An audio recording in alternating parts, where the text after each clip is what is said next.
Es un placer estar con Daniel García en esta parte final de Visión Integral, ¿no? Así es que, Daniel, te me había ausentado, creo que hace un mes, en nuestra última conversación. Bueno, y hoy tenemos muchos temas interesantes después de tu ausencia en estos días. Y nada, darte la bienvenida para que hablemos de estos temas internacionales que los cuales la gente espera, ¿no? En Visión Integral. Muchas gracias, buenos días, gracias por la invitación y vamos arriba. Usted nos ha invitado, usted parte de este espacio. Muchas gracias. Mire, vamos a...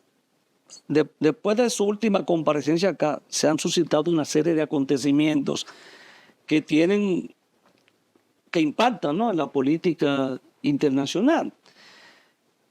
¿Cuáles serían esos acontecimientos, si usted los puede enumerar, para que lo vayamos desarrollando? Lo que usted entiende que son más importantes, que se han suscitado, aparte de las elecciones en los Estados Unidos que lo vemos, el caso de los BRICS. ¿Cuáles son esos acontecimientos que usted entiende son los más relevantes en los últimos días? Los que causaron mayor impacto, por ejemplo, comienza con la visita del presidente ruso, Vladimir Putin, a Corea del Norte, que fue un acontecimiento de gran trascendencia por las implicaciones del acuerdo político-militar que se gestó allí, que termina en una responsabilidad de defensa mutua, lo cual causó una impresión y un miedo terrible en Occidente.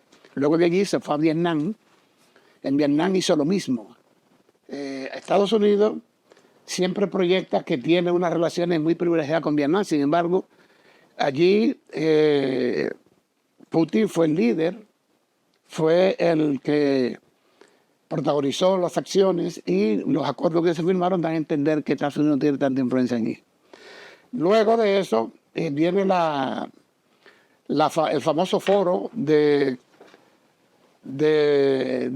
la OCS, Organización de Cooperación de Shanghái, que fue un foro extraordinario donde se terminaron de concluir una serie de acuerdos que extienden el significado de la OCS, que es una organización económico-militar, pero haciendo hincapié fundamentalmente en los problemas de terrorismo, de la integridad territorial, del respeto mutuo de cada país de miembro de la OCS, lo extienden.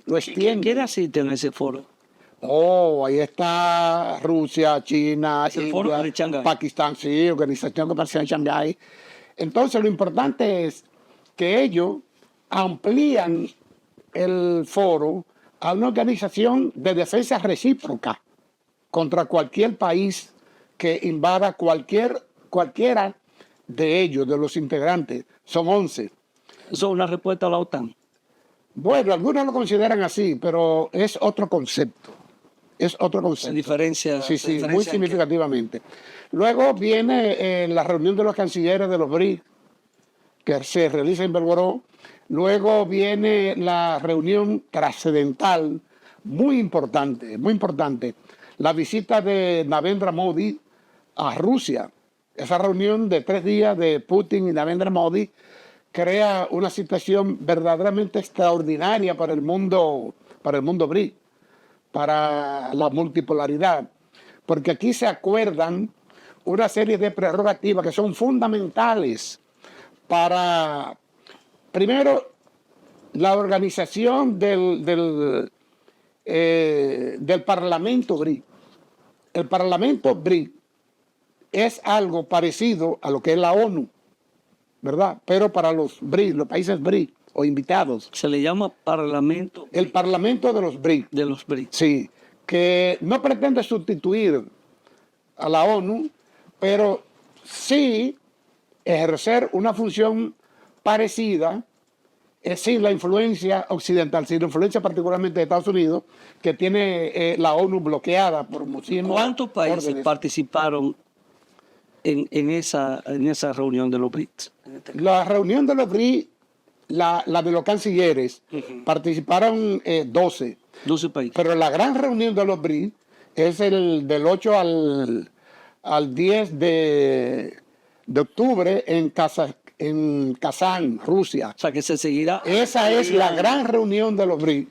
Sí, los BRICS van a seguir ampliando, pero hay que tener en cuenta que los BRIC es una institución nueva que está creando los protocolos apropiados para poder adicionar más miembros y que también se da una pausa para poder crear estos protocolos y hacer los ejercicios de manejo interno para que los BRIC puedan cumplir sus objetivos. Ahora bien, a partir de la reunión del presidente Putin con el primer ministro indio, se crean una serie de acuerdos como son el intercambio comercial exclusivamente en monedas propias. Hay que darse cuenta que el comercio entre Rusia y la India anda por los 160.000 millones de dólares. O sea, esa es una cuantiosa suma que se saca del negocio de los dólares. Que no será en dólares, que no será en dólares. Aparte del gran intercambio comercial que hay con China, de 280.000 millones, casi 300.000 millones ya, que tampoco se da en dólares.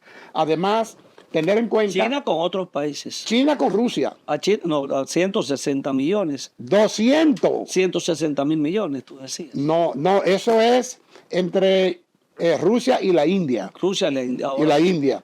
Pero con China es una cifra superior, exorbitante, pero que tiene la particularidad de que se realiza entre rublo y yuan, el comercio entre China y Rusia. Y entre la India va a ser entre rublo y la lira india. O sea que no va a intervenir ninguna moneda extranjera. Además, están creando una especie de switch.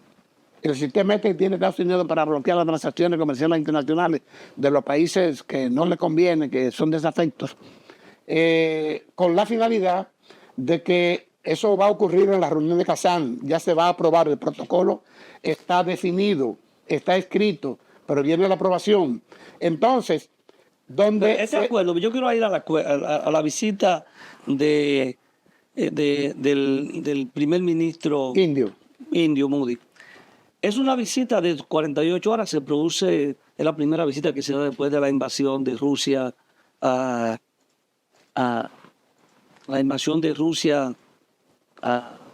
Ucrania. ¿Solamente es con el objetivo de fortalecer las relaciones económicas o hay otros objetivos diferentes? Los objetivos más trascendentales de ese encuentro es la multipolaridad. Ya. Es los BRICS. Que los BRICS significan multipolaridad. Eso en parte. Es multipolaridad, la multipolaridad, o sea, el repartimiento del mundo entre diferentes potencias que influyan, pero con códigos apropiados que refrendan la soberanía, el nacionalismo, el intercambio igualitario entre países. O sea que no va a haber ese sistema de explotación, no va a haber un Fondo Monetario Internacional acabando con la economía de un país para sacarle beneficio a las élites corporativas de Wall Street, nada de eso, nada de eso. Ni va a haber un Banco Mundial a merced del comercio del dólar, no, nada de eso. Cada país va a comercializar con su moneda. Exacto, ahí va. Si eso, bueno, el dólar empieza a perder a nivel internacional fuerza, eso empieza el dólar ya no ser la moneda internacional para el intercambio comercial, entonces empieza a perder fuerza el dólar y el dólar se fortalece entonces la moneda de cada país, si el intercambio con la moneda de cada país. Y el desarrollo de cada país, exactamente, más empleados para esos países, mejor intercambio comercial, mejor suministro de materias primas, de alimentos, de los requerimientos. ¿Cómo se da este tipo de intercambios? Así, un banco interviene, se crea un banco para esos fines, a través de los bancos nacionales. Sí, exactamente, a través de los bancos nacionales, bancos centrales de cada país, un procedimiento de artilugio digital es lo que va a operar. Esos detalles todavía no son públicos. Exacto. Uno conoce algunas cosas por interacciones que realizamos los analistas, los que están más cerca de un funcionario, capta alguna información, la transfiere, nos enteramos un poco de cómo va el asunto. Pero todo esto se va a definir y a poner en práctica en la reunión de Kazán de los BRICS. Y tú hablabas entonces de la reunión de Shanghái, ¿verdad? La cooperación de Shanghái. Tú decías que ahí participaron unos 12 países. Sí. Entonces yo te decía, ¿eso es un paralelismo o algo que trata de de asimilarse a lo que sería la OTAN, o sea, o es diferente. Como dice algunos, Mira, tu pregunta es muy interesante. Mira por qué. Porque hay un paralelismo entre los BRIC y la Organización de Cooperación de Shanghái. La Organización de Cooperación de Shanghái es técnico-militar, pero los BRIC no. Exacto, por Los eso BRIC es que- político y económico, político y nada económico, más. aquello más Y militar. científico. Pero la Organización de Comercial. Cooperación de Shanghái tiene otra naturaleza, que es la de la defensa recíproca, el soporte militar, el intercambio de tecnología militar. Lo mismo que hace la OTAN. Bueno, O sea, bueno, Sí. pero hay se otra cuestión ataca muy uno a lo importante. nuestro, nos defendemos de Sí. manera conjunta. Hay Y el otra mismo acuerdo cuestión, que se firmó sí, con Corea hay del otra Norte. cuestión muy importante que se cuela en el análisis Ya. a través de la mención de los BRICS y de la OCS, es en la Unión Económica Euroasiática. Okay. Unión Económica Euroasiática, donde está incluido China, Kazajistán, la India, Irán. Señores, representan un potencial en de términos de comercio, 6 mil millones de personas. Estamos hablando el Oigan esta 75%, cifra. el 75% de la 6 población mil mundial. millones de personas en una aglomeración económica, inclusive la ASEAN, que implica Vietnam, Tailandia, que tú lo mencionaste ahorita, Indonesia, Singapur, Malasia. O sea, 6 mil millones, un mercado de 6 mil millones de personas El mercado más alrededor de los BRICS. 75% de la población. Eso es Mundial. lo que trasciende ahora mismo. Y eso es lo que abarca el pensamiento del desarrollo de los BRICS y de la Organización de Cooperación de Shanghái, donde se pretende que de aquí a un año todas esas organizaciones comiencen a hacer conjunciones, a hacer unificaciones de criterios para poder convertirse en ese gran mercado que es el mercado de los BRICS. Implicaciones de esto para la economía norteamericana y para los países de Europa. Simplemente aislado, Aislado de aislado del Estados mundo. Unidos. Aislados todos. Porque hablar de Europa hoy es lo mismo que hablar de Estados Unidos y viceversa. O sea, no hay manera de poder diferenciar las políticas europeas de las políticas norteamericanas. Porque Estados Unidos es quien sustenta a Europa, lo defiende militarmente a través de la OTAN y además es el que traza las políticas, inclusive hasta la política exterior.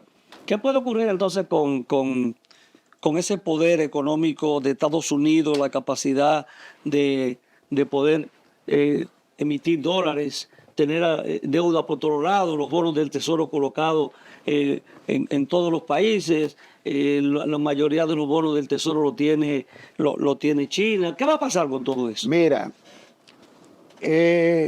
tú estás curioso y me está picando en el sentido de respuestas sumamente interesantes.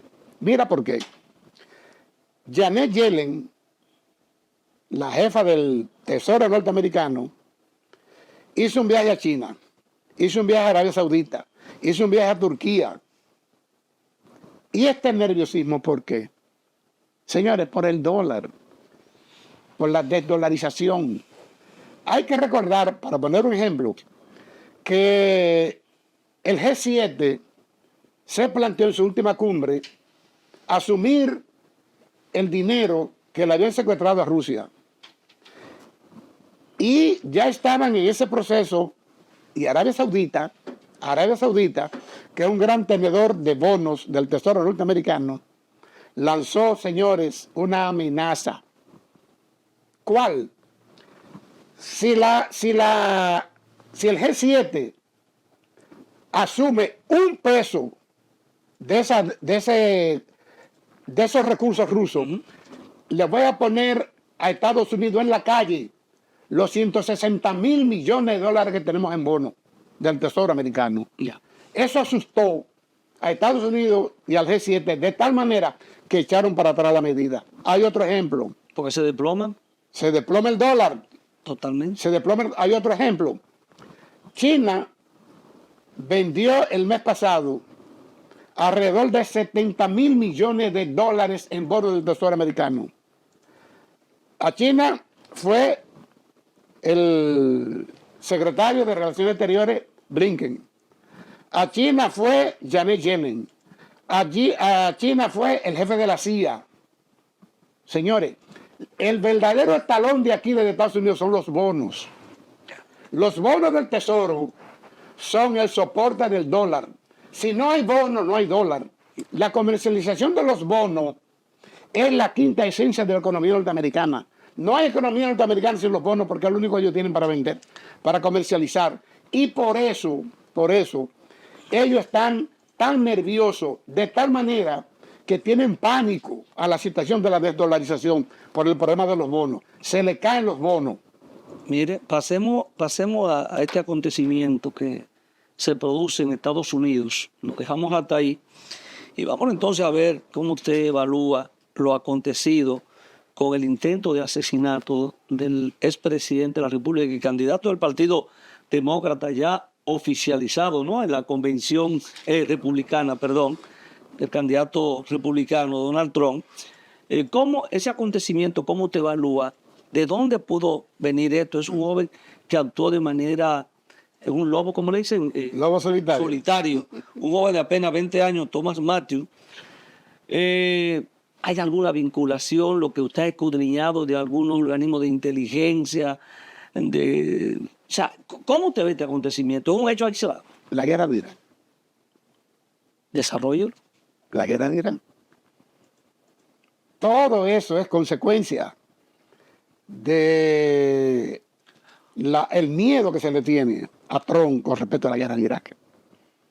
El miedo que se le tiene a Trump porque en diferentes conferencias de prensa ha anunciado, lo decía antes, que terminaba la guerra en 3 días. Y lo siguió diciendo. Ahora dice que en una semana va a organizar una conferencia de paz para terminar la guerra de Ucrania, que no va a haber más dinero para Ucrania. Lo dice inclusive J.D. Vance, el candidato vicepresidencial. El candidato vicepresidencial. No más dinero para Ucrania. Entonces, ¿qué ocurre, señores? La guerra de Ucrania es la salva de la seguridad de la OTAN, de el G7, de Estados Unidos, Y la industria armamentista, ¿no? de la industria armamentística norteamericana y de los mismos bonos del Tesoro. Porque los bonos del Tesoro están totalmente vinculados a las élites corporativas de Wall Street. Entonces, ahí hay una conjunción de que los bonos del Tesoro financian la guerra, financian la industria militar, y cuando Estados Unidos va a comprar, lo compra a través de bonos del Tesoro que se van a los mismos bancos. O sea, un círculo vicioso. Sí, pero usted me dice a mí lo de Irán. Entonces yo le pregunto, La guerra de... ¿eso es un hecho, esto es un hecho aislado de este joven o hay alguna otra, hay una vinculación con algún sector norteamericano? O sea, Mira, para no ir lejos con el asunto, hay que preguntarle ¿a quién? a Larry Fink, el presidente de BlackRock, cuál es el interés que él tiene en esa guerra de Ucrania y por qué él ha invertido tanto dinero en promesa para la reconstrucción de Ucrania. Pero yo quiero saber si el hecho en sí de este joven de 20 años, que no creo que fuera un francotirador experimentado, buscar a un muchacho de 20 años para cometer este genocidio, asesinar a un expresidente y candidato presidencial con todas las posibilidades de ganar. Yo digo, ¿esto es una trama de algún sector de poder en Estados Unidos o es un hecho aislado? Te estoy diciendo, las élites corporativas norteamericanas no quieren a Trump.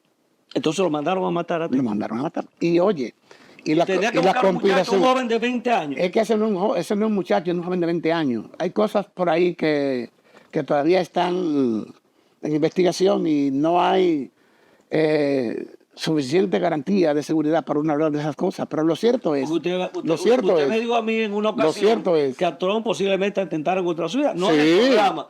Me lo digo, bueno, eso es muy arriesgado ese. Sí. Sin embargo, eso se produce un mes después de que usted me lo y lo pueden matar todavía. Usted me lo había dicho. Y lo pueden matar todavía. ¿Por qué?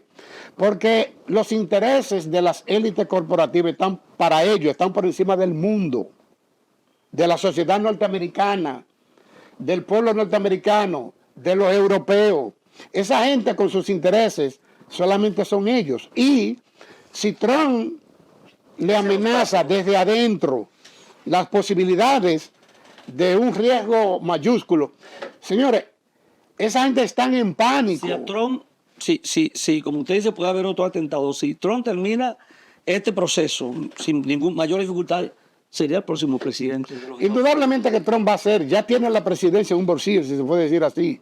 La tiene asegurada. Ahora bien, el gobierno que va a hacer Trump es lo que a esta gente le temen. ¿Y por qué? Él no cambia su discurso y en la aceptación de la candidatura sigue exactamente con el Es mismo que discurso. cambiar el discurso implica ceder a los intereses de estas grandes corporaciones y de las élites corporativas y al honor al dólar y a las bases militares que hay en el exterior y a ir haciendo crecer cada vez más el presupuesto del Pentágono. Y Trump dice que no.